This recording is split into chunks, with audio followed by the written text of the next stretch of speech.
Let's go over what makes XDifiant an enjoyable experience and what is holding it back or even makes it frustrating at times. First of all, I want to touch on how the game runs for me. My PC is definitely not the best.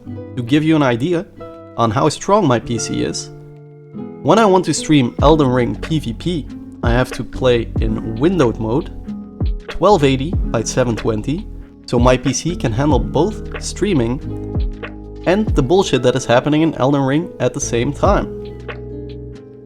When playing XDifiant on low graphic settings, I can run it in full screen without any problems, and I am recording at the time.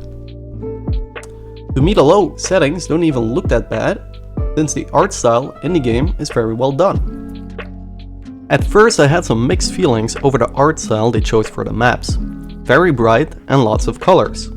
However, after a few games it grew on me and it became very clear to me that it makes it easy to spot enemies, which, as you can imagine, is a very important aspect of a shooter game. The art style for the characters is also very well done. Just by looking at a character, you can tell pretty easily what faction they belong to, and thus know what abilities they have. I do fear that in the future this will become harder, as there will be coming more battle passes and skins to the game. One example of this is the high velocity skin. When I first saw the skin in-game, I had no idea what faction this belonged to. This can influence a fight, since you don't know what ability they might have in their back pocket to outplay you. And yes, I know, I should have been able to tell just by the goggles. But the aesthetic of the skin was just so different than the original skin that it threw me off. At the moment, this does not matter too much, but the more skins come to the game, the worse this will get, especially for new and returning players. I find it a bit weird that they decided to give every faction 3 skins and 2 abilities, instead of making them characters within the faction and having 1 ability per character. But to be honest, this does not really matter. The biggest problem I have with the heroes is when you want to use an ability and the game sometimes just decides to not let you use it. The amount of times that I have died to this is insane. But if we're looking past this, the factions have pretty diverse abilities. Some are better than others, but in general I think that there is something for every playstyle and or game mode. Speaking of game modes, the game modes that are in the game at the moment are all team-based infinite respawn game modes. You have 2 attack or defend modes, 2 capture the objective modes, and 1 run around the map, kill enemies and collect the coin mode. These modes are fine, but why is there no search and destroy game mode? And worst of all, why is there no free for all game mode? I love playing team-based games with my friends, but I really hate playing team-based game modes with randoms. They body block you from getting out of a sniper lane, they walk in front of your shots, and they don't play the objective. Please just add these game modes. It seems like a no-brainer. Let's get into the matchmaking. As one of their biggest selling points, there is no skill-based matchmaking in the unranked.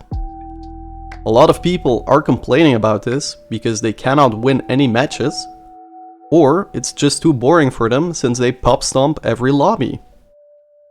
Personally, I don't mind it. Sometimes I carry my team, sometimes I bottom frag. But I am glad that now I'm able to recognize that it's because of how I play, instead of an algorithm.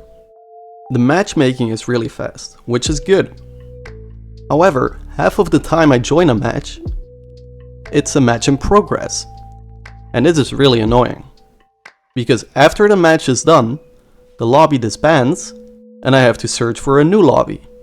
That, most likely, also is in progress.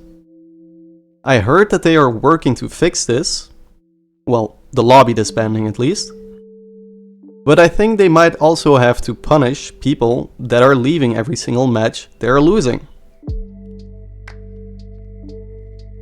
Let's talk about the guns. The game is out for less than a week. At the time of recording, there has not been formed a real meta yet. It might be that there is a busted gun hiding in plain sight, but I guess we'll have to wait and see. But in general, I feel like most guns are pretty balanced. I hear a lot of people complaining about how snipers and marksman rifles are too overpowered, but I feel like this can be said about every weapon class, since they are good at their specific engagement styles. Maybe the biggest problem in this game is the hit registration. Half of my deaths are from around corners, but apparently it changes from person to person. I heard they are working on it though, so that's good.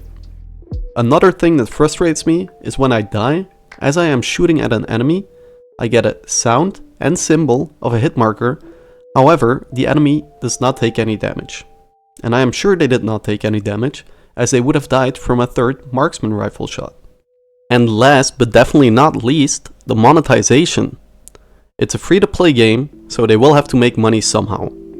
And if they just do it by having a battle pass and selling cosmetics, I could care less. But what I think they will do, however, is put every new item behind a big challenge, like they did with the DedSec faction, so you have to spend hours grinding or skip the grind by paying up.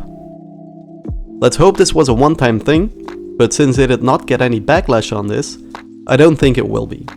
I guess we'll find out with Season 1. Having said all this, I'm having a blast with this game, and I hope the best for its future. If you enjoyed the video and want to help me out, consider liking the video for some personal motivation and leaving a comment for the algorithm. Thanks for watching, and bye bye.